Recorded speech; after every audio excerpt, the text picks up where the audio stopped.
I go.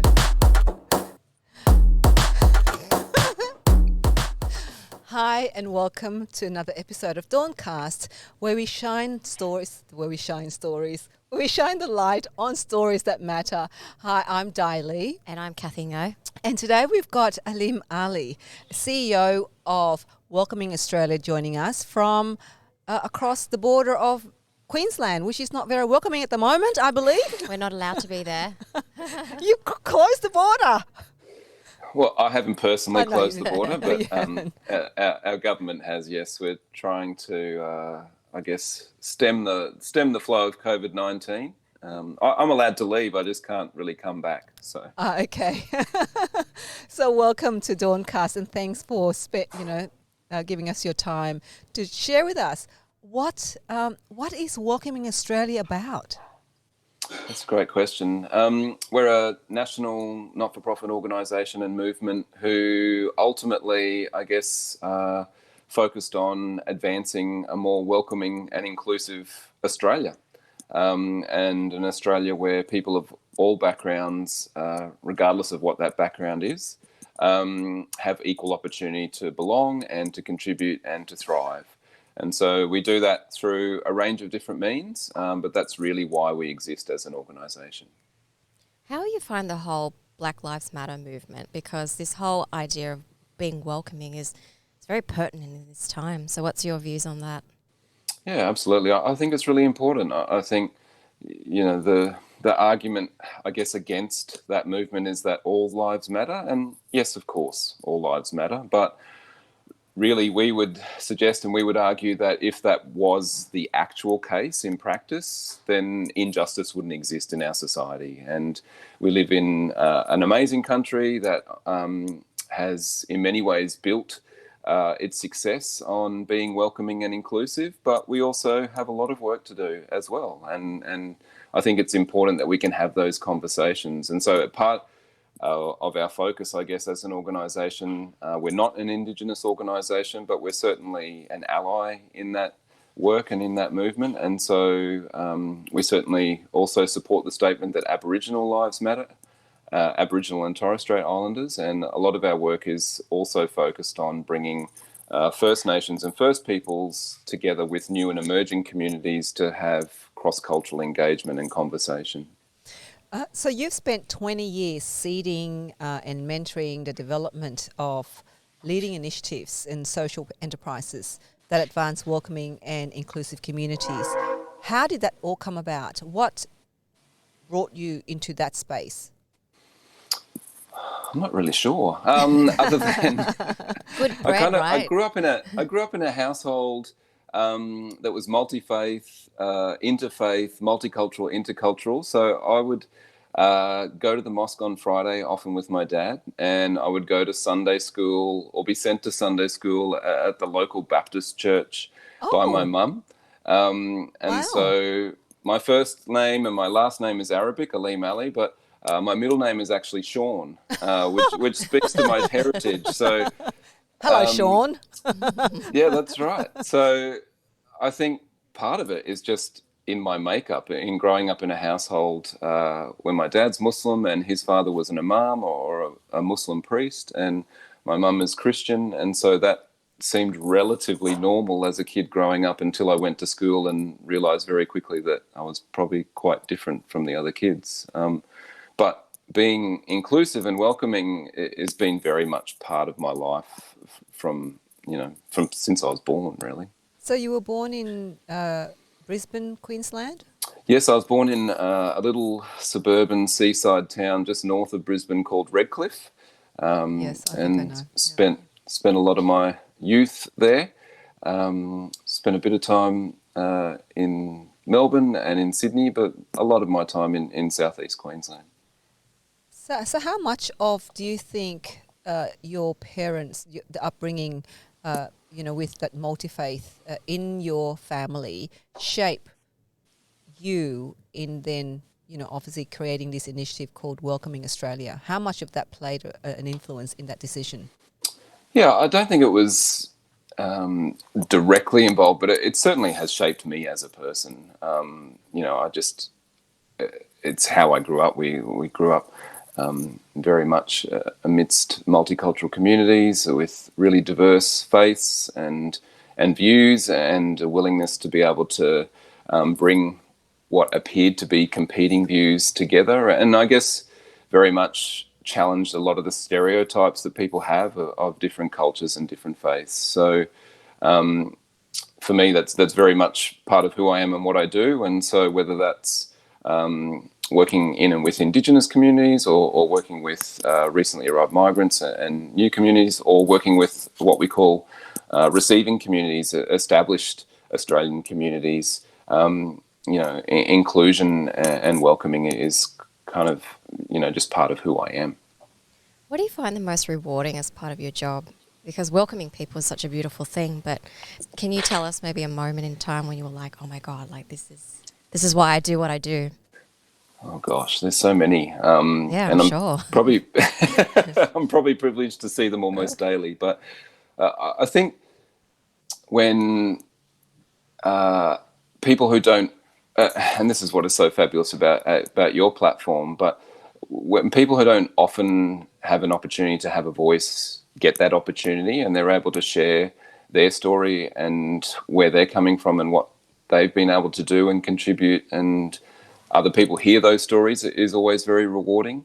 And I think ultimately seeing people find their place and their role in a new community, as you would know, migrants, whatever their background, whether they're here for family or study or humanitarian reasons, it's really challenging. It's challenging to start a new life and to build a new life. And so when they find that sense of belonging and value and find their place, it is really important. And when they're able to lead that work. So, there's this beautiful initiative south of Brisbane on the Gold Coast, which is chai tent that's been set up by a bunch of women who are also Muslim, and basically they just set up their tent and their tea, and anyone can come and sit down with them and ask them a question, any question, and they kind of create this safe space where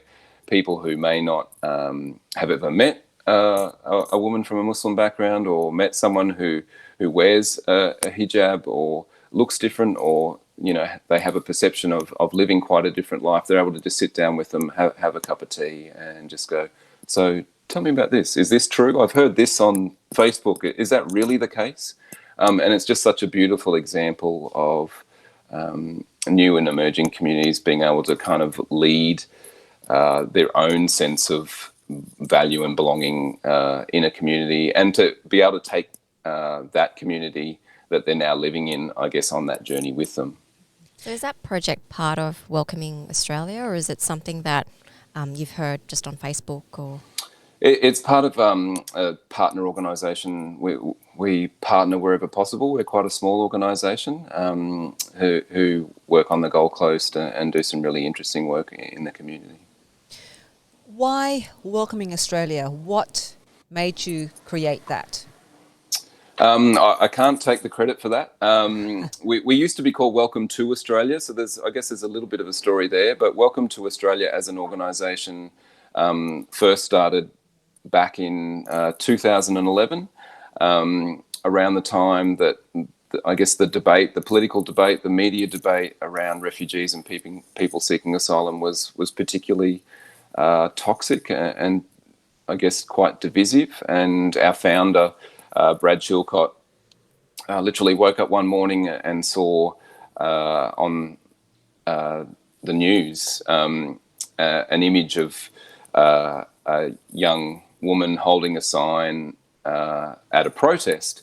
And this protest was outside a detention centre that was reopening in South Australia to house people who'd arrived seeking asylum. And the people were protesting not because they were concerned about the treatment that might happen for those people, or that they wanted to make sure that they would be kept safe and that they would be welcomed into the community. They were protesting because they were concerned about their house prices. And so he saw this image of this young girl holding this sign that said "Sink the boats," and kind of had this moment of going, regardless of your political opinion, regardless of what you think on any issue, there's something potentially quite broken in our society, in our communities, and in the conversations that we're having, where we think it's okay to send out a child to a protest holding a sign that essentially advocates for the death and the murder of people who are doing nothing more than fleeing for their own lives. And so he just wanted to start a conversation, and he was very aware that the majority of Australians are kind of, in some ways, sitting in the middle, listening to quite differing views and sometimes quite angry voices, and don't necessarily know where to go or where to find accurate information, or I guess don't even know what opinion to have and which voices to listen to. And so he wanted to start a conversation with what the organisation called Everyday Australians, and say, you know, who do we want to be? Who are we as a society? How do we want to behave? And then started identifying, I guess, what we would call unlikely partners to be ambassadors for the movement of an organisation that welcomed people to our shores. And so one of our ambassadors is the Wiggles, because we wanted unlikely partners. And when Anthony, the Blue Wiggle, says, hey, Australia, it's really important that kids who are fleeing for safety come to our shores and find a safe place to have school and to grow up and to belong, suddenly people sit up and take notice, because they're like, why is the Blue Wiggle talking about refugees? Why is that important? Why do I need to know about this? And so that kind of sparked the birth of the organisation. What a beautiful story. And like, well, my family came to Australia as refugees on a boat, and same with you as well, Di. Just hearing that, like, sink the boats, it's just like, just terrifying. It's just, so that's beautiful work that Brad's done and your team as well. Yeah. Do you think, how do you think that message or your idea has been received by, first of all, obviously you were set up in Queensland, in Brisbane, a house that received in that community, and how far has that message been sent out to, or where it has been sent out to? I think it's really well received. I think, you know, it's easy to see the news or to, you know, look at certain things on social media, or and feel like, you know, we're quite divided as a community and as a nation. You know, our experience is that the majority of Australians are very welcoming, that they pride themselves on being good neighbours, and often people just need permission to do the right thing, or understand how it is that they can make a practical difference, and I guess in some ways be facilitated and be given permission to do that. So one of the things that the organisation first did a number of years ago was encourage and start up welcome dinners, which Welcome Dinner Project as an organisation has now very successfully picked up and is doing amazing work with. But really it was just saying, hey, Australia, why don't you just host a meal with a new family in your community or in your street or in your workplace, set up a very simple, I guess, framework and guidelines for people to be able to do that, a website for people to be able to engage with and learn more about how to do that. And it just took off. What seems to be quite a simple idea, because we said to people... Yeah, I mean, it's such a simple idea of welcoming somebody in terms of over for dinner. I remember, you know, when we first came to Australia, some of the families that helped us, and they were white Australian families. I mean, back then in the 70s, it wasn't as diverse as it is today. So back then, our family was, you know, the first refugees from Vietnam to have arrived in Australia. And in a community down the South Coast, we were invited over to eat Australian meal. And What was it? Meat pie? Well, it was, what did we have? It's... I think pork and gravy or something like that, with peas, carrots and potatoes. Meat and free veg. Yeah, so it was like, like we don't eat that kind of stuff, but anyway, we were very grateful.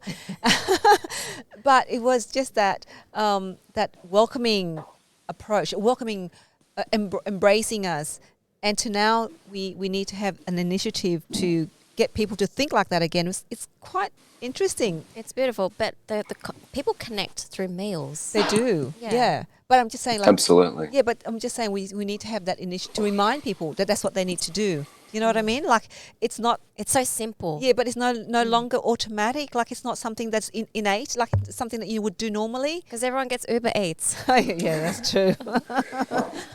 So, but anyway.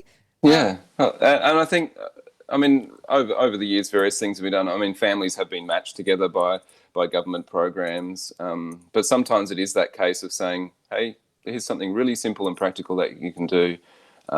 We're giving you permission to do it. Just go and do it, and tell us about, the great stories and the great things that happen as a consequence of that. And so, that project and that program was wildly successful, and then that sort of prompted a few other, ideas and initiatives, including welcoming cities, where we work primarily with local councils and local governments across Australia to help them have a more planned approach to migration and settlement, and to ensure that their communities are being as welcoming and inclusive as possible.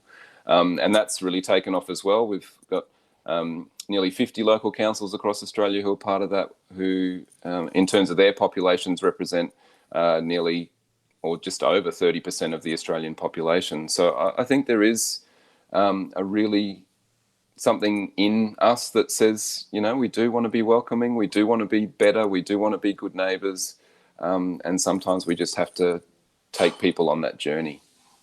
We are a welcoming country, aren't we? Aleem, have you found that in this work that the majority of people are a majority of Australians are welcoming? Yeah, definitely. I think we are. I think, and that's where I guess the catchphrase that often gets used, that, we're a multicultural success story, or that Australia is, one of the most successful multicultural nations in the world. I think we still need to do some work in addressing injustices in our past and that are continuing, particularly with Aboriginal and Torres Strait Islander communities. And we do need to address some of those issues so we can move forward effectively as a nation. But yeah, I think on the whole we do want to be good neighbours. And, a phrase that I heard a lot when I was growing up as a kid, and I don't know that we hear it as much now, is this kind of sense of a fair go, a fair go for all people, not just some people. And I think that resonates with Australians still too. Yeah, the fair go spirit that Australia is so renowned for. We don't hear that much anymore, do we? What interesting? Just want to touch upon your childhood.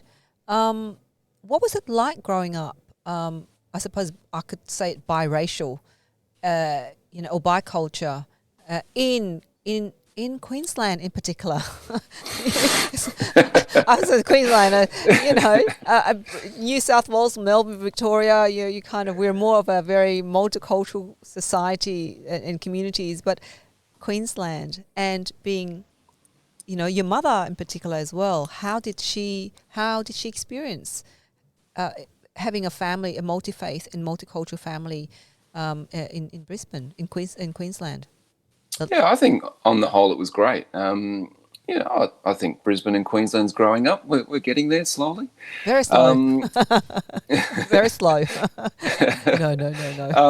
And, obviously our families were great and very close. I think it's probably an indication more of how far we have come as a society where, as a kid, I certainly had to explain my name and spell my name to everyone. And, Aleem wasn't a name that anyone could really, broadly speaking, get their head around. It's definitely not Aussie. And I was constantly called Liam or Alan or something else. And even when you spell it out, people were like, it just didn't, I think, compute in their brain. but on the whole, I've found people, interested in my story and where I've come from, and I Were you think, given a hard time at all? Were you given a hard time growing? I mean, like you would hear that, stories when I talk to people who are either got a different cultural background growing up in a quite white Australian society. They have experienced the kind of marginalisation, if you can put it that way, and feel very much they don't belong to that community. mm, I wonder whether or not that happened to you, and if not, why not? yeah, it did. I mean, I lost count of the times that I got told to go back to where I came from, or various versions of that. Some, kinder, some less kind. But I think the benefit of growing up in such a loving, relatively cohesive family meant that I was pretty resilient. And so my response to that, depending on how aggressive I felt they were being, was anything from what you mean go back to Redcliffe, because that's where I was born, Yeah.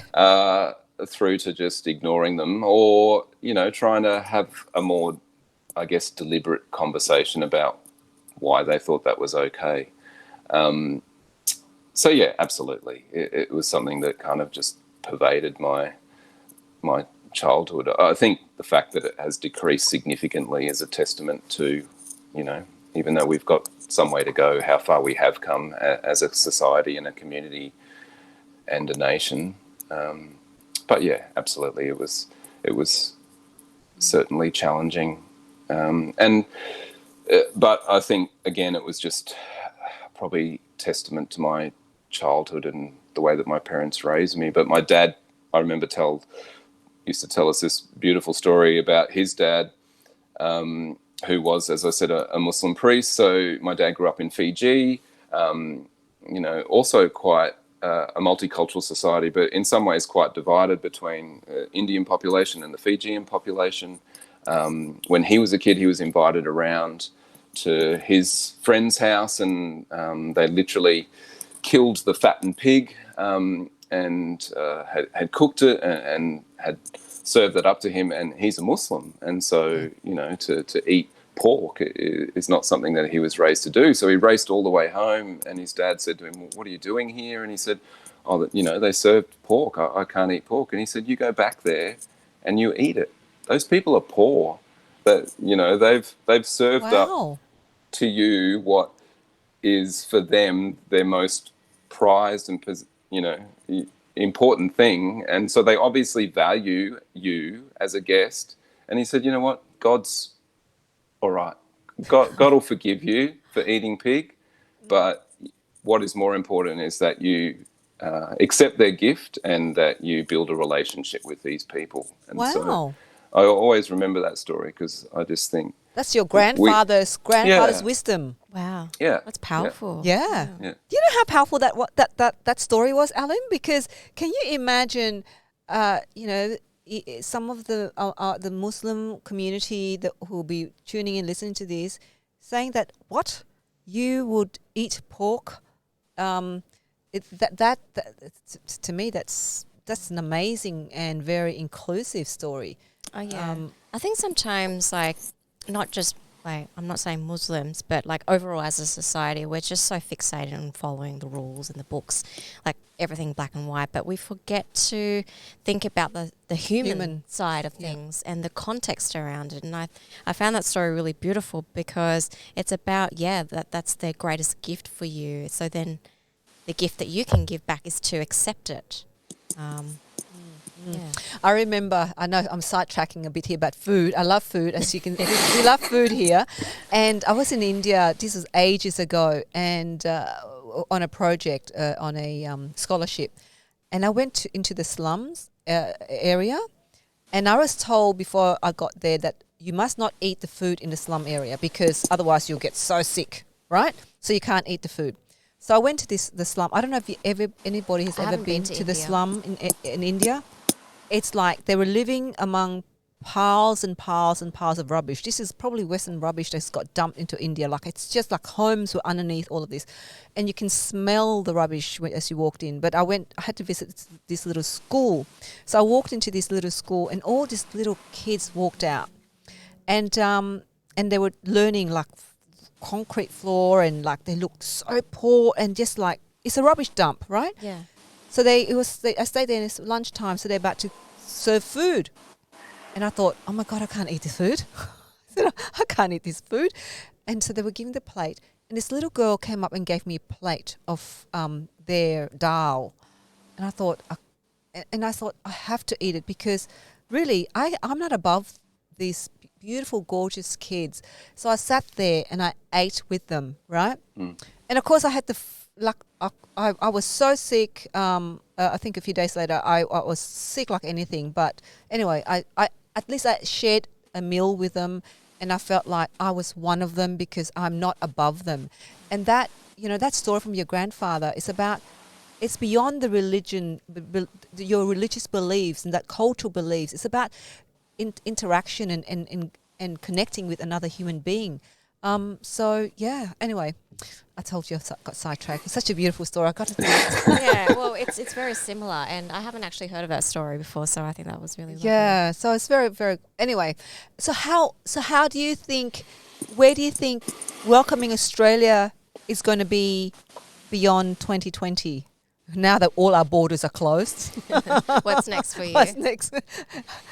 Yeah, I mean, we want to continue to grow the Welcoming Cities network. We want more and more councils to join and be part of that work, and to support them in that work. So a lot of that work is helping them to fast track that process. Councils in Australia are either rapidly growing, as you'd know, particularly regions such as Western Sydney and those Greater Sydney area, suburban Melbourne.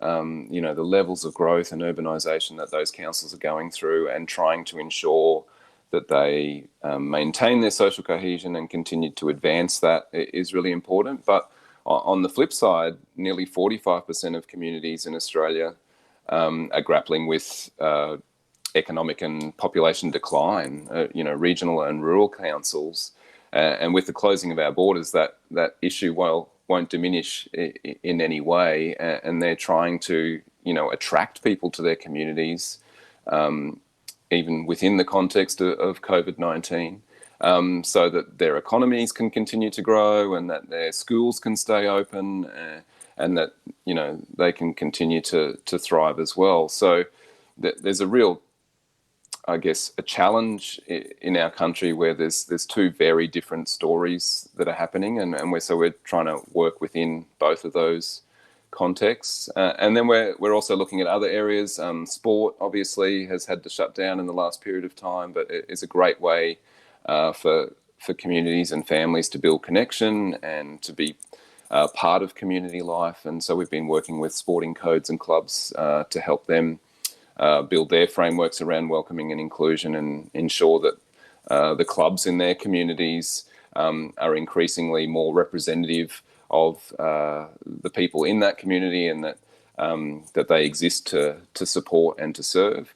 So there's plenty of work to do, and we're really excited to be able to do that with some amazing organisations and wonderful people. So last question. So what is it that Welcoming Australia do? Like, what's your role when you're talking about, getting on board councils and all of those organisations? So what is it that you offer and provide? Yeah, so we offer a few different things. Knowledge sharing. So, different organisations and councils and communities are at different stages in the journey. Some, particularly in regional and rural areas, haven't had a lot of connection with diverse communities. They certainly are keen and want to grow in that work, but they don't necessarily, understand how to work with communities from the African continent, or from, Middle Eastern communities, or different communities like that. So we often play a role around facilitation and brokerage, and helping share knowledge, building partnerships, bringing people together. Sometimes, as we've talked about, the seemingly obvious and simple things don't often, I guess, reach out into the community and trying to share really simple, practical ways that communities can be more welcoming and inclusive. We have a benchmarking system around standards and accreditation for councils and organisations to look at everything that they do through that lens of cultural diversity and inclusion, and help them to make sure that they're actually advancing their work in that space, and that they're able to measure that work and to report on the success of that work. And then part of it is really along the lines of the amazing work that you're doing through DAWNCast, which is celebrating success and telling stories that don't often, I guess, permeate out into the broader media. So, how can we share the amazing work that goes on in communities on the ground every single day that a lot of people just don't get to hear about? Well, maybe we have to get more of those stories onto our DAWNcast then, Aleem. Maybe there's some partnership there. Absolutely. We can then generate those stories for you. Certainly, yeah. Yes. So what do you see? What do you want to see? What's your, end game, or what's your end goal? I think our end goal is that, this phrase or this statement, Australia is a multicultural success story, or the most successful multicultural nation in the world, isn't just a phrase, that it's reality, and that we're continuing to grow in that, and that we're continuing to actually live that and be that. And so however we can contribute to that in any way possible, that's really what we're trying to do. So if someone wants to get involved with Welcoming Australia, how can they get in touch? We've got a website, welcoming.org.au. They can find us there, and we're pretty good at getting back to people as quickly as possible. So they're welcome to contact us through that site, or our Facebook page, which if they just search Welcoming Australia, they'll find us. We've just come out of the Refugee Week, which is a welcoming year. Do you have any last advice for people in terms of, in that messaging around welcoming year, and what should people do? I think it's that simple thing of, how can I be a good neighbour and a good member of my community? And obviously we're in the midst of a pandemic, but just lift your eyes a bit and look around and see who is around. Are there new people in your street? How can you make them feel more welcome? Are there people that you're walking past in the shopping centre, or in your workplace? How in any simple way possible, whether that's a smile or a hello or a nod, or even more practical offers of support, how can you make people feel more welcome and included in whatever it is that you're doing? Thank you. As you were saying that, I was in my head, there's the ad. Do you remember? I don't know if you remember the ad, Aleem. Just say good day. Good day, good day. No, I don't remember that one. You don't? Oh. I have to YouTube that. Was that fairly recent? That was a long time ago. Okay. Good day, good day, good day. So say good day. Say good day. So say good day. Well, on that note, thank you so much for your time, Thank Aleem. you. Thank you. And, if anybody out there who would like to hear more stories like this, please subscribe to our channel. Just click on that bell below to get notified. I would like to hear your story as well, those stories I would like to shine the light on. So thank you for watching DAWNcast. I'm Di Lee. And I'm Cathy Ngo. See you next time. See you. Bye. Bye.